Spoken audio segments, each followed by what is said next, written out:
Bom, pessoal, agora que me avisaram que as telas não estavam trocando aqui. Muito bem, vamos ver.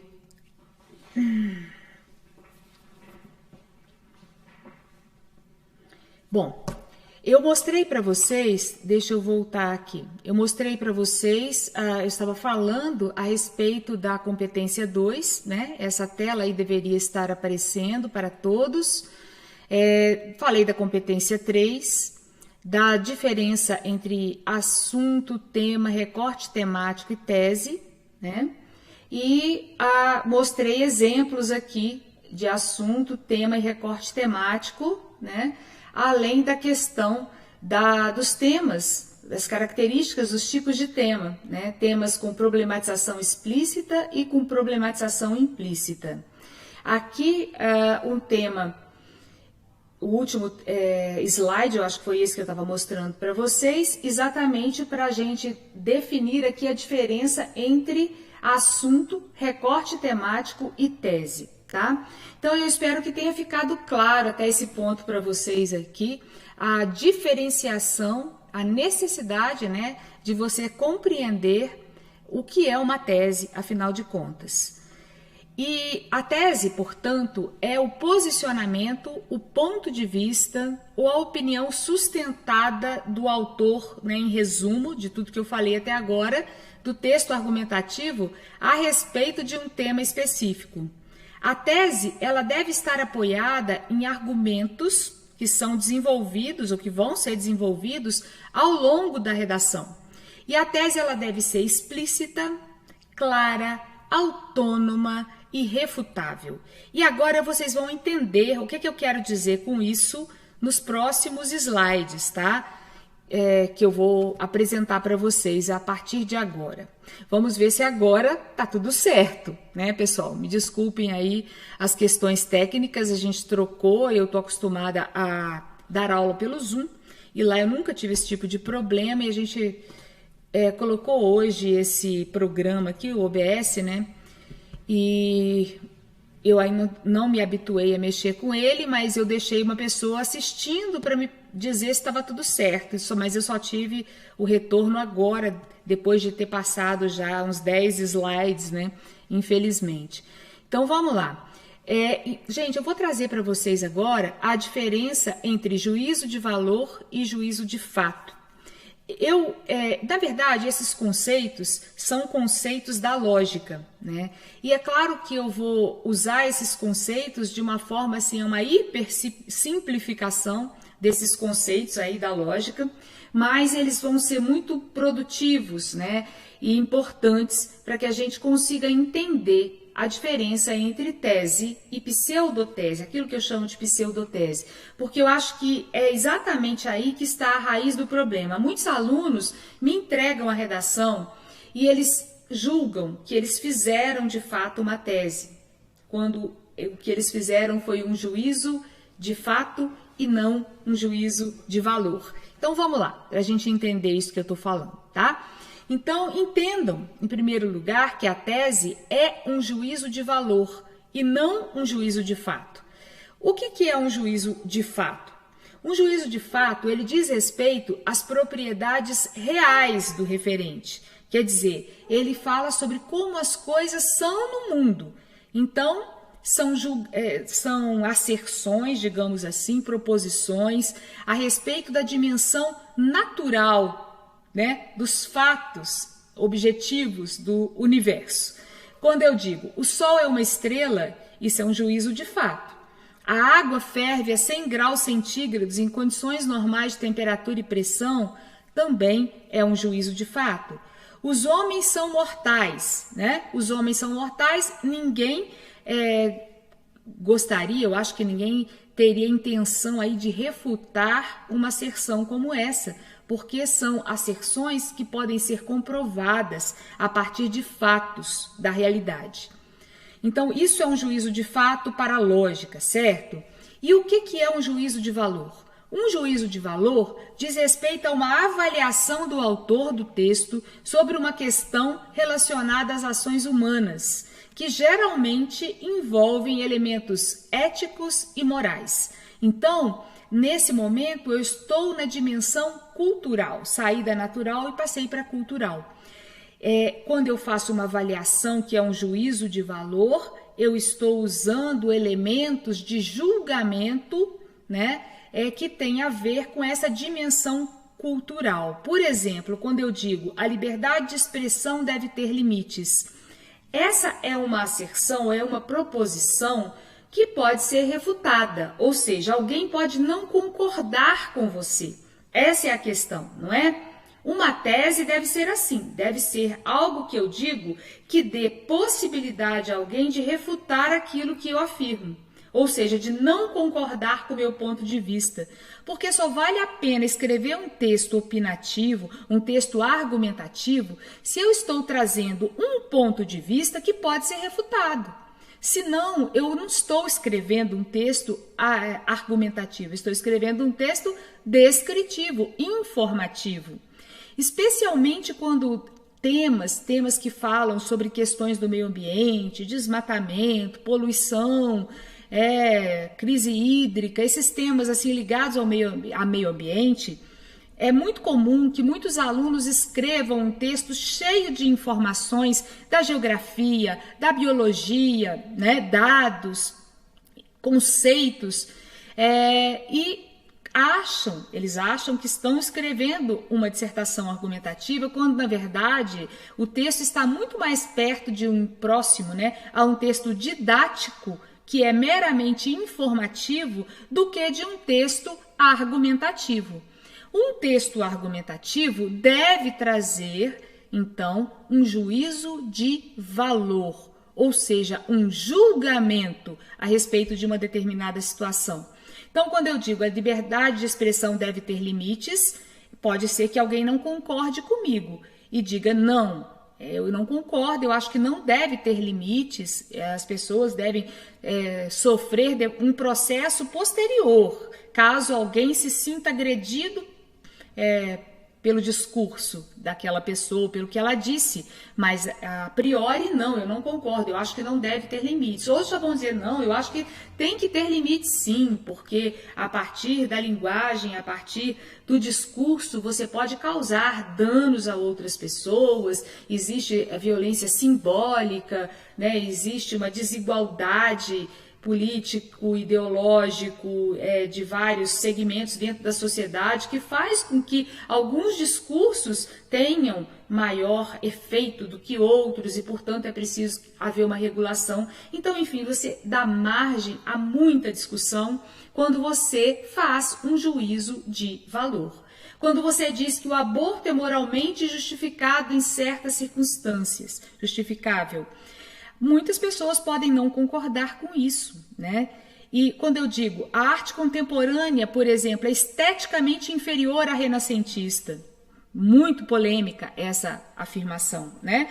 E é óbvio, exatamente porque ela é refutável, porque ela é até, de certa forma, polêmica. Aliás, eu adoro tese polêmica, porque a tese polêmica, ela sai do senso comum, né?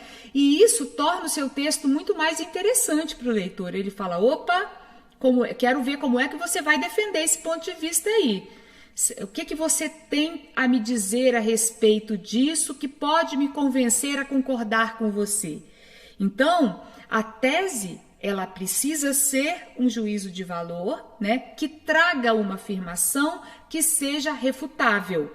Mas é óbvio que não basta que eu diga algo e apenas, né, eu preciso depois sustentar o que eu disse ao longo do desenvolvimento do meu texto por meio de argumentação, certo? Então vamos lá. Olha só, eu vou dar um exemplo para vocês que eu estava exatamente aqui falando a respeito de redações que estão dentro desse eixo temático ambiental, digamos assim, né? É muito comum dentro desse eixo especificamente que os alunos realmente construam textos que são muito dissertativos, pouco argumentativos. E a grande razão desses textos serem pouco argumentativos é que eles não formulam muitas vezes uma tese em si. Eles formulam aquilo que eu chamo de pseudotese, né? E eu já disse, se eu não tenho uma boa tese, o meu texto ele vai perder em vários aspectos, entre eles no seu potencial argumentativo. Por quê? Eu vou trazer argumentos para defender a minha tese. Se a tese não foi bem construída, todo o alicerce, né, está comprometido e, por consequência, toda a construção.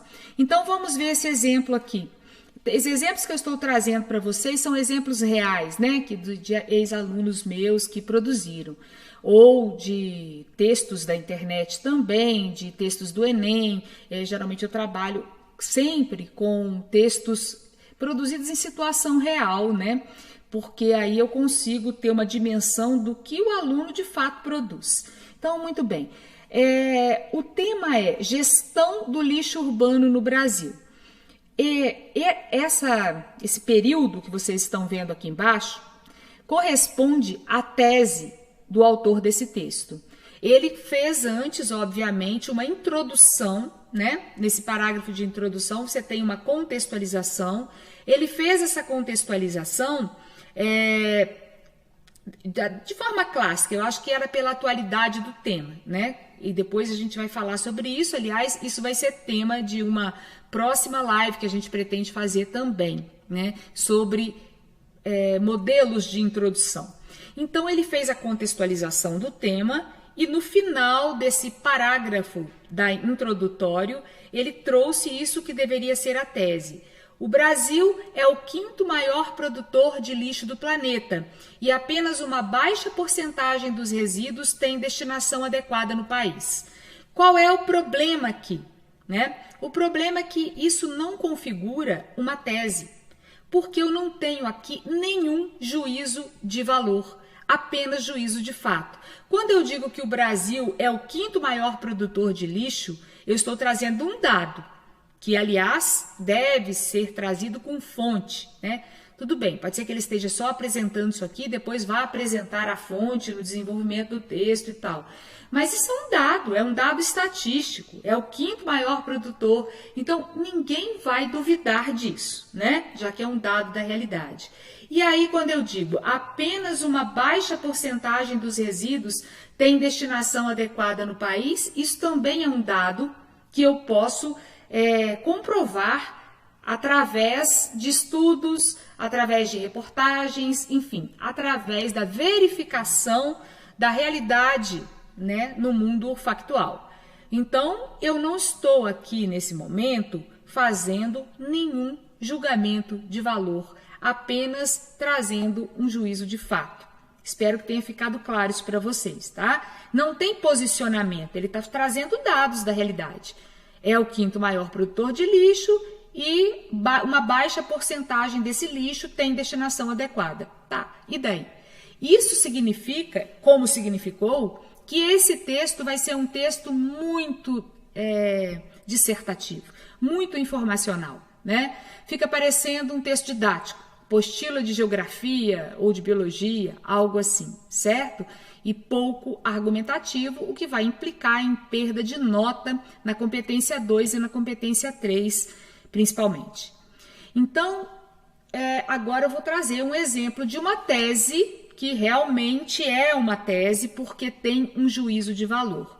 Quando eu digo assim, o governo é o mesmo tema, tá? Gestão do lixo urbano no Brasil.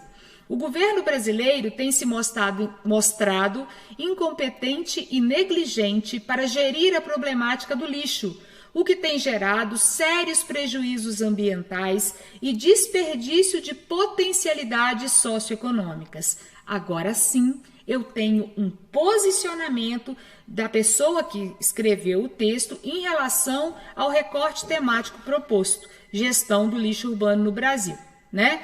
Eu delimitei o problema, né, que são os prejuízos ambientais e o desperdício de potencialidades socioeconômicas, e eu fui buscar a origem do problema, e a origem do problema, nesse caso, ele colocou como sendo da gestão incompetente e negligente do governo, certo? Então, é uma tese também, nesse caso, uma tese complexa, no sentido de que ela trabalha com causas e consequências, né? Problematização e responsabilização. Quem é o responsável? O governo brasileiro, o que tem se mostrado incompetente e negligente. Quando eu digo que ele é incompetente e negligente, eu preciso provar. Então, para que essa tese seja sustentada, eu vou ter que trazer exemplos, dados estatísticos, né? E vou ter que mostrar isso objetivamente ao longo do meu texto, por que e como esse governo atua de forma incompetente e negligente.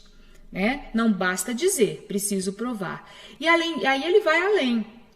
E vejam que incompetente e negligente são adjetivos. Adjetivos são palavras que trazem uma qualificação.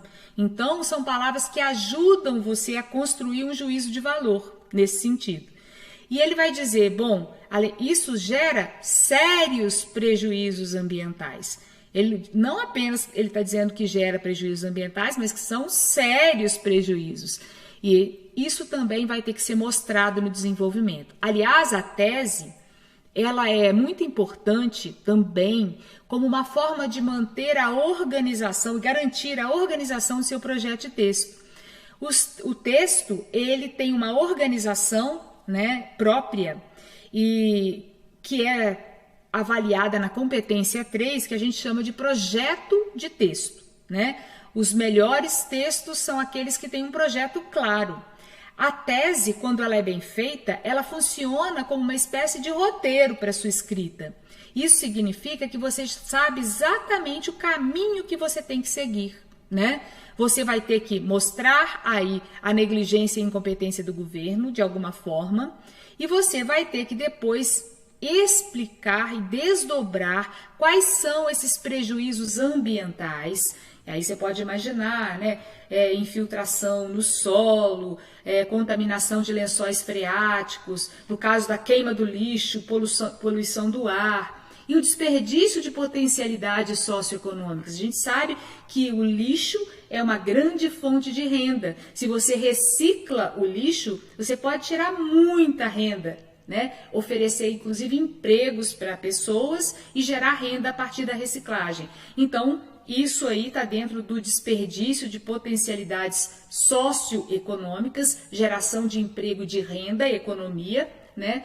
Então, vejam que ele está abrangendo aqui, inclusive, várias áreas, o que é muito desejável, né, para a redação modelo Enem. Que você não se prenda apenas uma área, mas que você mostre que você tem conhecimento e entende o problema de uma forma ampla e abrangente. Então, é um problema que gera prejuízos ambientais e sociais e econômicos. São 3 áreas de abrangência. Então, isso é uma tese, tá? É o que eu considero como uma boa tese que vai, por sua vez, proporcionar a construção de um texto bastante argumentativo.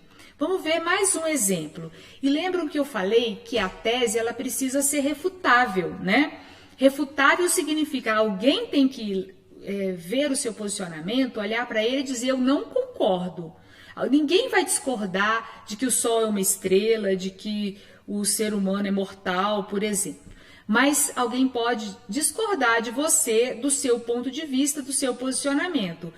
Olha só, esse aqui é o mesmo tema, né, o mesmo recorte temático, e eu tenho uma outra tese. Essa tese diz assim: tema gestão do lixo urbano no Brasil. O consumismo exagerado de produtos industrializados, aliado à falta de consciência e de preocupação da sociedade como um todo sobre a destinação dos resíduos, constitui um grave problema que reflete diretamente no equilíbrio do ambiente e na saúde da população brasileira. Então, essa é uma outra tese sobre o mesmo tema, mas que tem uma abordagem, um ponto de vista diferente do defendido na tese anterior. Qual era o ponto de vista da tese anterior? De que o problema era gerado por uma negligência e incompetência governamental. E no caso dessa tese aqui, o autor do texto está dizendo que o problema antes de ser a gestão, digamos assim, daquilo que é o produto, né? O problema é bem anterior. O problema está no consumismo exagerado, ou seja, nos hábitos de consumo da população e na falta de consciência e de preocupação da sociedade como um todo. Então vejam que ele já está tirando o problema apenas do âmbito governamental e atribuindo a origem ou a causa do problema à sociedade ou a uma, digamos assim, um hábito cultural de consumismo exagerado, né? E é por isso que eu disse, a tese ela não é uma verdade universal, não é? Ela é um ponto de vista, ela é um posicionamento que pode variar, inclusive, e como costuma variar, de um texto para o outro, de acordo com a perspectiva de compreensão do autor daquele texto, tá? E ele vai dizer, então, que o consumismo exagerado de produtos industrializados, aliado à falta de consciência e de preocupação da sociedade como um todo sobre a destinação dos resíduos, constitui um grave problema que reflete diretamente no equilíbrio do ambiente e na saúde da população brasileira.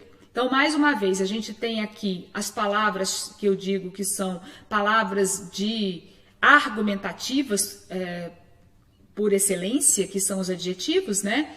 Ele dá qualificação ao problema, consumismo já é um problema, mas não é só um consumismo, é um consumismo exagerado. E o problema é um problema grave, né? No que reflete onde? No equilíbrio do ambiente e na saúde da população brasileira. Então aqui ele vai trabalhar com duas consequências e com uma causa também, né? Duas causas, o consumismo exagerado, a falta de consciência, que estão intimamente relacionados, eu posso dizer que é um problema, né, como um todo, mas que reflete então na questão do meio ambiente e na saúde da população. Certo? Então, eu tenho aqui dois exemplos e eu trouxe esse tema exatamente porque é nesse tipo de tema ambiental que mais aparecem as pseudoteses, né? Aquelas teses que não são uma formulação de um juízo de valor, mas apenas de um juízo de fato. Pessoal, olha só, eu nem sei quanto tempo, né? Eu vou terminar, eu acho, o que eu preparei para falar hoje, porque a parte principal eu ainda nem comecei. Então eu peço desculpas aí pelo atraso, pelos problemas técnicos que nós tivemos. É a primeira live, né, que eu faço e, enfim, eu espero que a próxima a gente não tenha mais esse tipo de problema, tá? De qualquer forma, como eu disse, ela vai ficar gravada, mas no final aqui da nossa apresentação eu vou passar também um código, porque a gente vai oferecer um certificado no final desse que é um mini curso, digamos assim, né? A nossa ideia é toda semana trazer uma nova live para que a gente possa discutir esses assuntos e apresentar, né, questões aí do vestibular Enem e no final oferecer para vocês um certificado e também um materialzinho que a gente está preparando. Então não deixem de anotar o código no final da apresentação, tá bom? Bom, eu estou falando de tese, mas a introdução do texto, ela deve contar com duas partes, né? A contextualização e a tese. A contextualização é quando você apresenta o tema. Você tem que partir sempre do pressuposto de quem está lendo o seu texto não conheça, por exemplo, nem o tema, nem os textos motivadores, ainda que você saiba que o corretor conhece, ele vai avaliar se você está pressupondo que ele não conhece. Não sei se vocês entendem esse jogo aí, né? É um jogo de linguagem, de imagens mesmo. Por quê? Porque o seu texto ele tem que ter autonomia. Ele tem que ser um texto que pode ser publicado num jornal e que a pessoa que pegue o jornal e abre, leia e compreenda do que se trata. Portanto, no parágrafo de introdução, você tem que apresentar o tema, certo? Como que se apresenta o tema? A partir da contextualização, há uma série de formas de se fazer isso.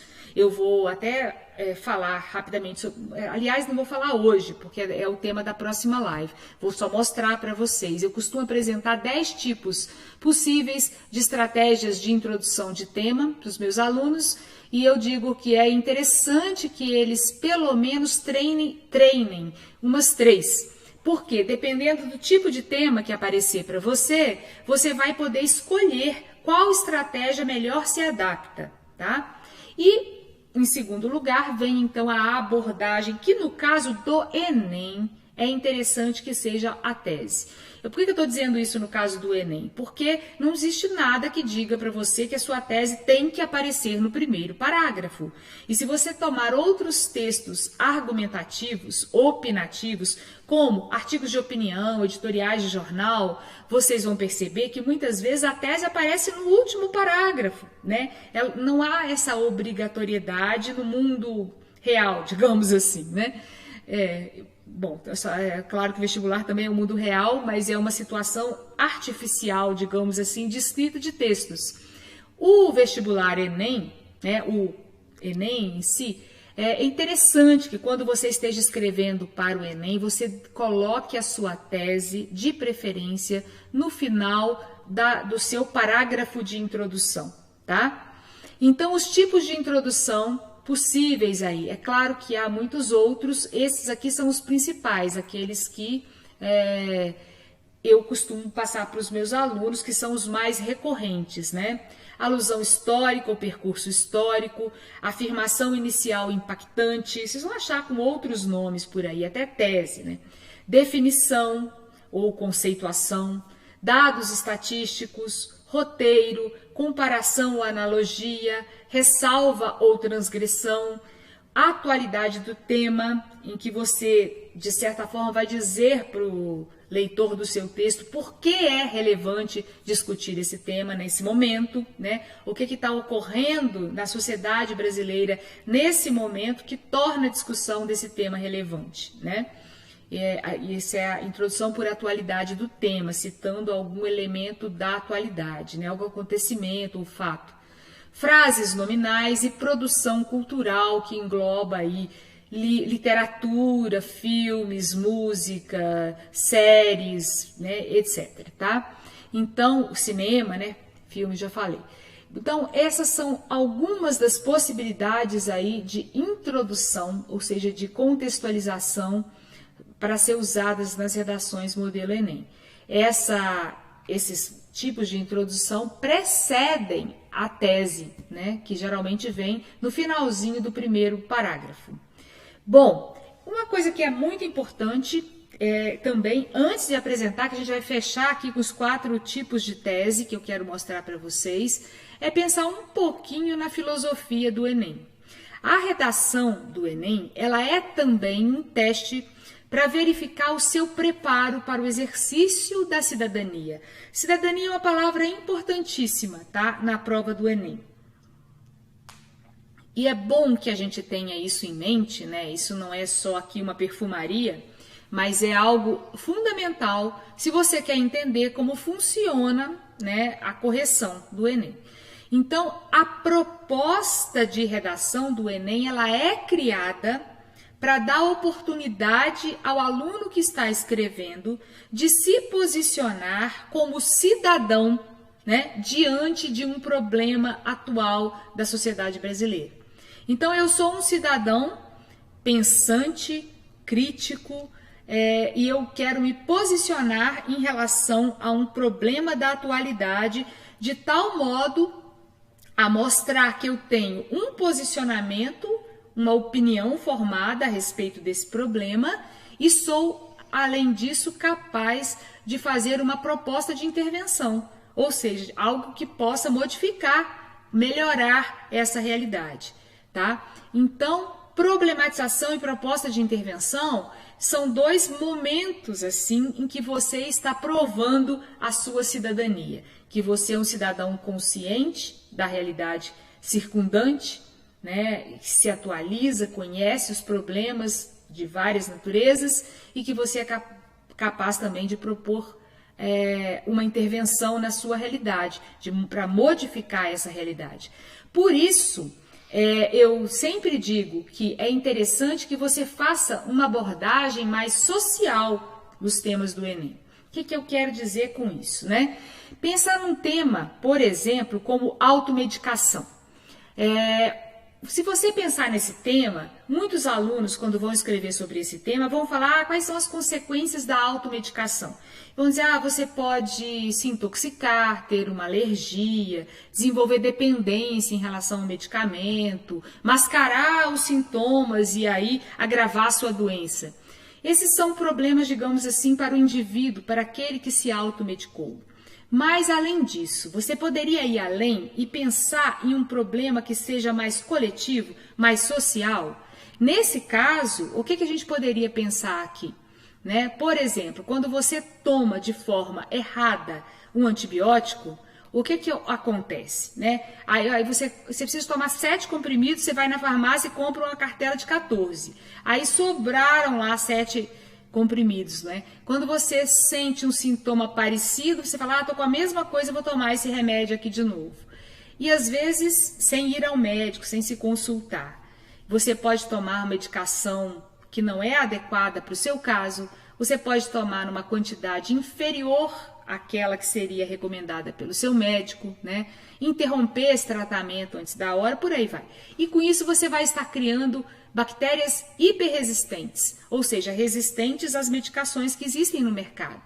E com isso você pode estar causando um problema coletivo de saúde pública, né? Há até previsões de que futuramente, por conta de tantos usos inadequados aí de antibióticos, não haverá no futuro antibióticos capazes de debelar doenças que são resolvidas atualmente com a medicação existente, né? Então, se você consegue tirar o seu tema do âmbito individual e levar para o coletivo, isso é muito bem visto pela banca do Enem, porque isso é um exercício de cidadania, um exercício de você pensar o problema na coletividade, como cidadão interligado aí aos seus iguais dentro da sociedade, tá?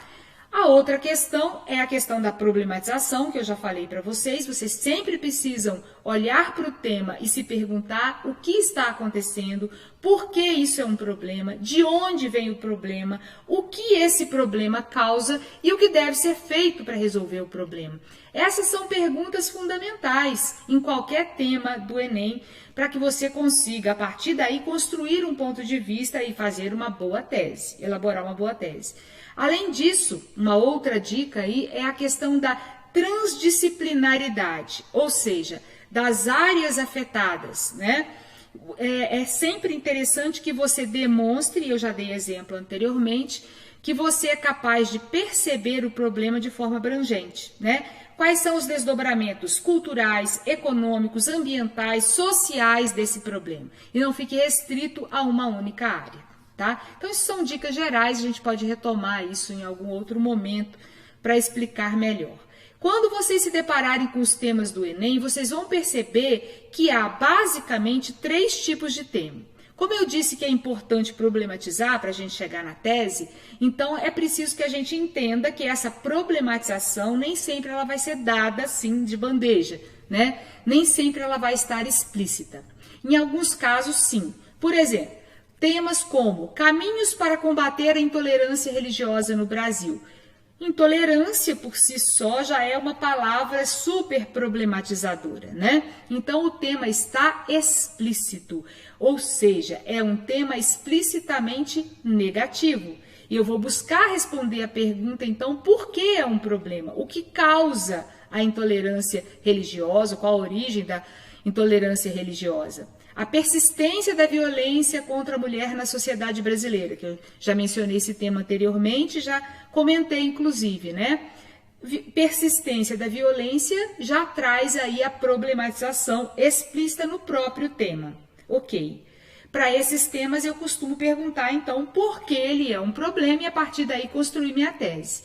Mas há temas que são neutros, como é o caso de publicidade infantil em questão no Brasil, tema do Enem de 2014. Publicidade infantil, tá, mas qual é o problema, né? Eu preciso, a partir daí, buscar uma problematização. Então, para esse tipo de tema, publicidade infantil, por exemplo, eu posso perguntar por que esse tema pode ser um problema. Porque publicidade infantil em si não é necessariamente um problema, né? Mas ela pode ser um problema A partir de quê? De distorções, por exemplo, quando a publicidade é abusiva, quando ela não respeita a faixa etária da criança, a vulnerabilidade psicológica das crianças, né? Então, esse tema ele pode vir a ser um problema por distorções ou ainda por excesso, por faltas ou por contradições. Se a gente pensar num tema como alimentação do brasileiro na contemporaneidade, o tema por si é neutro, né? Alimentação. Mas isso não pode ser um problema? Pode ser um problema. Quando? Se você pensar na fome, né? Se você pensar na obesidade, por exemplo, só aí eu já delimitei 2 problemas relacionados à alimentação. E eu posso pensar até na questão da contradição. Um país tão extenso, tão fértil, com tantas terras, em que ainda há fome, ou no qual convivem fome e obesidade, excesso e falta, né? Então eu tenho que buscar a problematização. Um tema positivo agora. Tem temas que são positivos e aí esses são os temas mais difíceis, na verdade, e os alunos se deparam com eles e ficam, e agora? Como que eu vou problematizar? Quando você fala a importância do Estatuto dos Deficientes no Brasil. Então, como que eu faço para problematizar esse tipo de tema? Eu me pergunto por que esse tema enfrenta um problema. Porque uma lei como o Estatuto dos Deficientes, né, de 2015, é uma lei que trouxe muitos benefícios para essa classe. Então, isso não deveria, a princípio, ser um problema. Mas por quê? Porque ela não é respeitada, porque ela não é colocada em prática efetivamente da forma como deveria ser, né? Então, eu tenho uma série de problemas que decorrem aí desse tema que, a princípio, aponta para algo positivo, né? Que é a promulgação de um estatuto aí de defesa dos direitos dos deficientes no Brasil. O próprio tema do Enem do ano passado, democratização do acesso ao cinema, né? Democratização é positivo, né? É algo desejável, digamos assim. Então, eu preciso buscar o problema. O problema é que essa democratização, ela não ocorre na prática, né? É exatamente por isso que o tema está propondo que seja democratizado o acesso. Seja porque o custo dos ingressos é muito elevado, porque as salas de exibição estão mal distribuídas nas diversas regiões do Brasil. Enfim, só para mostrar para vocês que o problema ele pode estar explícito ou não, e vocês vão ter que fazer perguntas para o tema para chegar à problematização. E aí, finalmente, nós chegamos nas estruturas básicas de tese, que eu costumo dividir nesses 4 tipos. De onde que eu tirei isso, né? Vocês vão perguntar assim. Isso é a partir exatamente da análise das redações nota 1000 das últimas edições do Enem, né? Se vocês têm a cartilha, né? O Lucas Felpe lançou as 2 últimas cartilhas, dos 2 últimos, né? Enem de 2018 e 2019, vocês acham de graça na internet para baixar, é bem legal ler as redações nota 1000 para entender como que a banca corrige ou o que a banca considera como textos acima da média, tá? Geralmente esses textos trazem um desses 4 tipos de tese ou a mistura de mais de um desses tipos. O primeiro é a tese por problematização. A tese por problematização vai focar nas consequências negativas do tema proposto, ou seja, o que esse problema acarreta, né? Quais são as consequências negativas desse tema. A tese por responsabilização foca nas causas, quem ou o que é responsável pelo problema. Existe também a tese por contraste ou contradição, que é exatamente quando você faz uma oposição entre o ideal e a realidade. Geralmente, para esse tipo de tema, você vai usar as conjunções adversativas, entretanto, todavia, no entanto, contudo, ou as concessivas, apesar de, embora, né? E você vai exatamente fazer uma contraposição de ideias contrastantes, né? Apesar de termos uma das constituições mais avançadas do mundo, o Brasil ainda enfrenta aí X problemas, né? Você pode fazer um contraste entre, ou apesar da mulher ter conquistado o espaço na sociedade brasileira nos últimos anos, ela ainda enfrenta problemas no que diz respeito à desigualdade salarial, por exemplo. Então você está contrastando, né, aspectos positivos com aspectos negativos que convivem aí na sociedade atual. Bom, e ali, por fim, a gente tem a tese por antecipação da proposta de intervenção.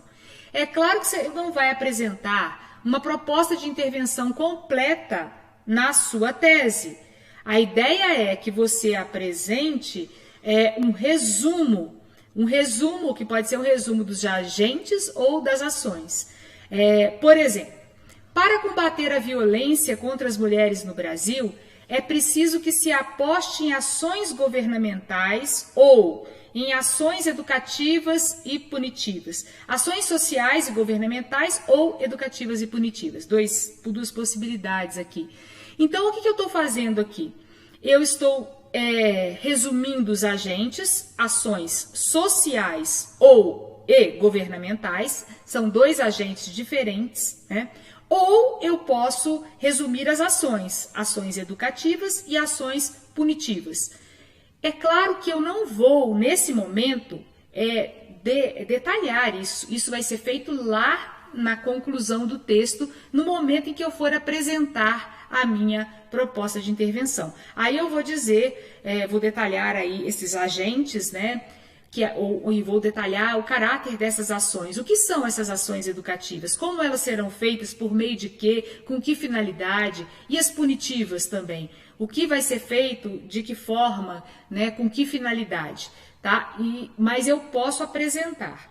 E eu não coloquei aqui, mas o quinto tipo de tese que haveria seria uma mistura desses tipos anteriores, que na verdade é a tese que mais me agrada, porque eu acho que a tese, quanto mais completa ela for, melhor para o seu texto. Ela vai funcionar como um roteiro, como eu mencionei, né? E ela, quando ela é interessante que a sua tese seja autônoma, ou seja, uma tese que faça sentido se você retira ela do seu texto, só a tese, e apresenta para alguém, e ela faz sentido sozinha. Né? Muita gente acaba usando estruturas padrão, assim, como grandes modelos textuais que servem para qualquer contexto. Né? Eu não gosto disso, eu acho que isso acaba desvalorizando o teor argumentativo, né? E a sua autoria em relação ao texto. Tá? Então eu vou trazer para finalizar, pessoal, agora,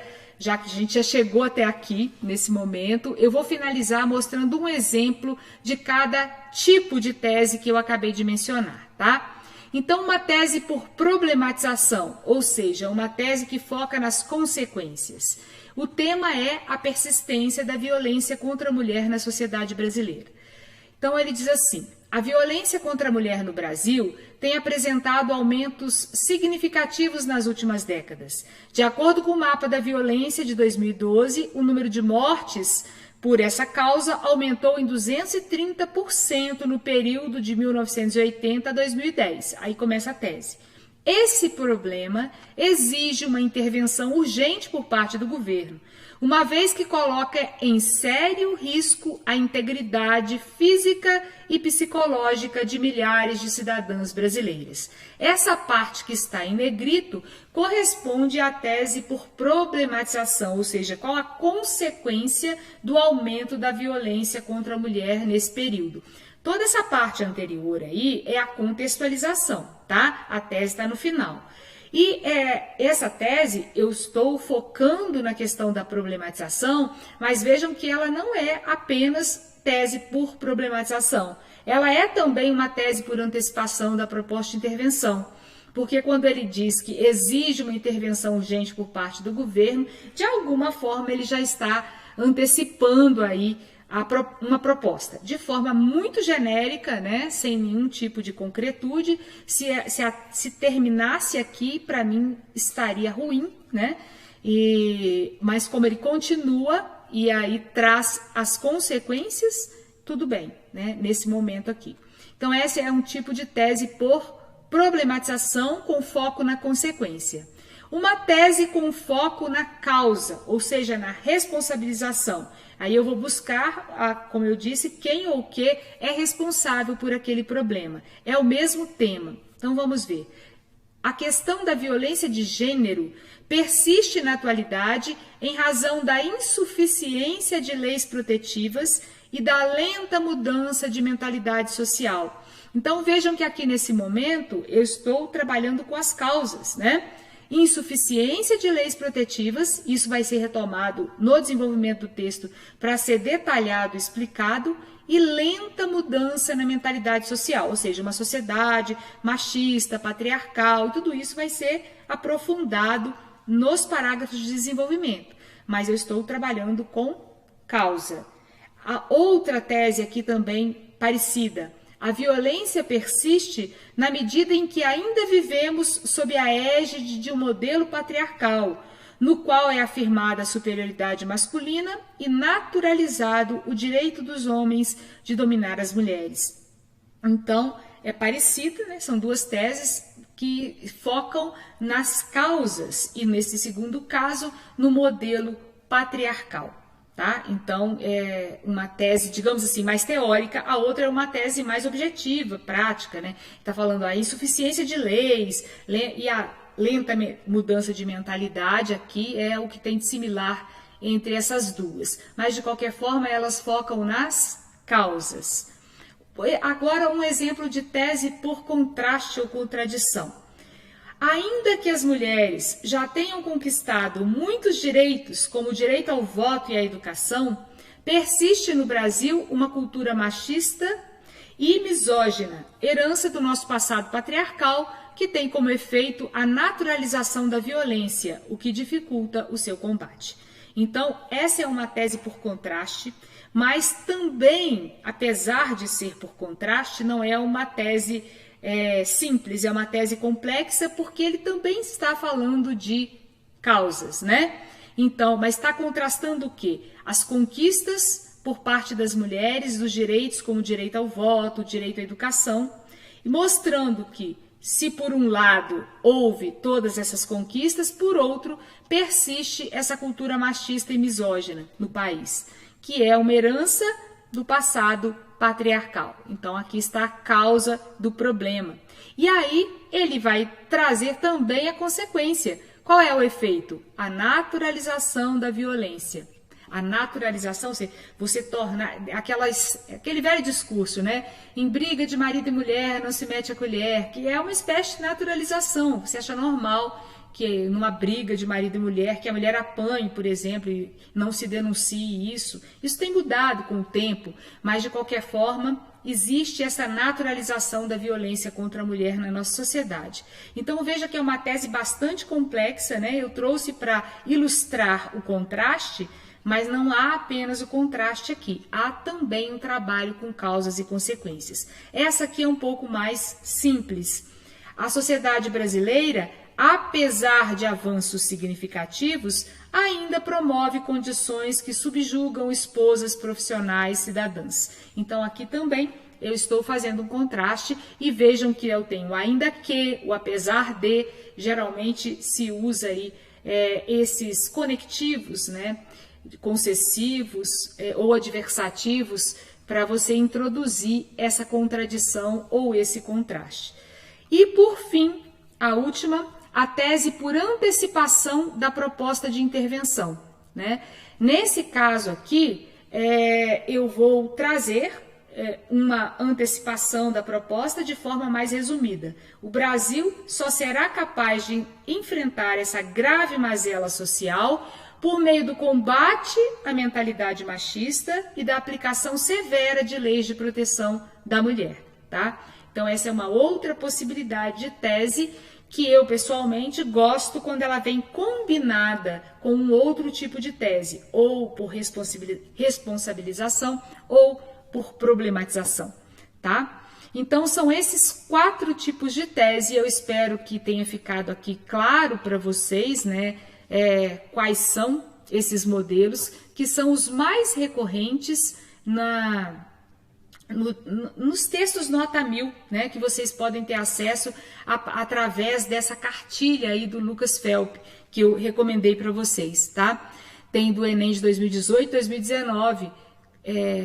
Acessem essas cartilhas e leiam os textos focando nas teses, que vocês vão ver a recorrência dessas estruturas que eu acabei de mostrar. É claro que há muitas outras coisas para falar para vocês a respeito de tese, né? Até tinha preparado algumas outras coisas, né? Mas a gente teve tantos probleminhas aí técnicos que eu acho que nem vale a pena a gente estender mais essa live, né? Que já está bastante longa. Então, mais uma vez, pessoal, eu peço desculpa aqui pelos nossos problemas técnicos e agradeço a quem ficou esperando aí até esse momento e teve a paciência, né? Com todos os nossos deslizes aqui técnicos. E a live, como eu disse, vai ficar gravada. Vou ver se a gente edita, tira as partes aí, né? Que a gente estava aguardando a resolução do problema, para que vocês possam assistir depois. E espero que a gente tenha conseguido, então, contribuir de alguma forma aí com os estudos ou para uma melhor compreensão do que é uma tese e do que fazer e do que não fazer, né? Para melhorar a sua nota na redação Enem. E aí, aqui está o código, anotem aí, o código é REDIJA1000, tá? Esse código dessa live que nós vamos posteriormente, no final do curso, passar para vocês então um e-mail para onde vocês vão encaminhar esses códigos e para receber o certificado e o material que a gente está preparando, tá bom? Agradeço então, mais uma vez aí, desculpem os problemas, foi muito bom estar aqui com vocês. Espero que na próxima semana a gente tenha resolvido os problemas técnicos e que eu possa então interagir. Eu vou ver como fazer isso melhor, né, com vocês, vendo aí perguntas, respondendo questões, tá? Fica para a semana que vem. Quem tiver dúvida, por favor, guarde, porque a gente avançou muito no horário e eu vou poder responder isso na semana que vem. Tá bom, pessoal? Vou ter prazer em responder na semana que vem, sem problema. A gente pode até começar a live, talvez, respondendo as questões e dúvidas que surgiram aí, eventualmente, a partir dessa minha apresentação. Então, um beijo para todos e muito obrigada. Até a próxima.